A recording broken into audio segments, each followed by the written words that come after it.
Geloof is in die een wat by magte is om uit niks uit te skep, wat 'n woord spreek en daar kom tot stand. Dis geloof.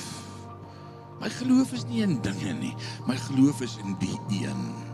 So hoor wat Hebreërs 6, en sonder geloof is dit onmoontlik om God te behaag.